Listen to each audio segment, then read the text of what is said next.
আমাদের আজকের সচেতনতা তাদের জীবন দিয়ে, তাদের রক্ত দিয়ে, তাদের সর্বোচ্চ ত্যাগের ভূমিকা দিয়ে আওয়ামী লীগের ফ্যাসিবাদী শাসন ব্যবস্থা থেকে বাংলাদেশকে মুক্ত করেছিল।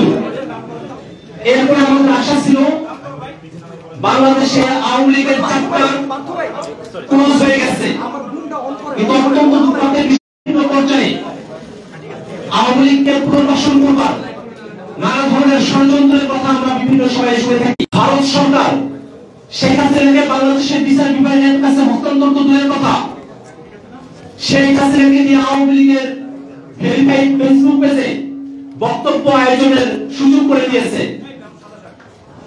আমরা আওয়ামী লীগকে পুনর্বাসনের নানাবিধ দেশীয় এবং বিদেশি ষড়যন্ত্রের বিরুদ্ধে জাতীয় নাগরিক পার্টি এনসিপির পক্ষ থেকে শক্ত অবস্থান ব্যক্ত করতে চাই। ছাত্র নাগরিক অভ্যুত্থানের 7 মাস অতিবাহিত হলেও গণহত্যাকারী শেখ হাসিনা সহ আওয়ামী লীগের খুনিদের বিচারে দৃশ্যমান কোনো অগ্রগতি হয়নি। সম্প্রতি জাতিসংঘের মানবাধিকার বিষয়ক কমিশনের প্রতিবেদনে সুস্পষ্টভাবে বলা হয়েছে, জুলাই মাসে বাংলাদেশে সংঘটিত অপরাধ আন্তর্জাতিক আওয়ামী লীগের মানবতা বিরোধী অপরাধের ব্যাপারে এত সুস্পষ্ট আন্তর্জাতিক বক্তব্য থাকার পরেও বিচারিক প্রক্রিয়ার ধীরগতি অত্যন্ত নিন্দনীয়।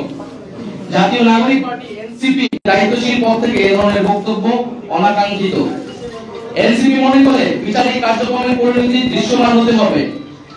আত্মপ্রকাশের পর থেকে আমরা দায়িত্বহীনভাবে বলেছি, কৃত অপরাধের বিচার, দায় স্বীকার, অনুশোচনা, পাপ মোচন ব্যতীত দল হিসেবে ক্রিয়াশীল থাকার পক্ষে যে কোনো ধরনের তৎপরতা ফ্যাসিস্টদের পুনর্বাসনের শামিল।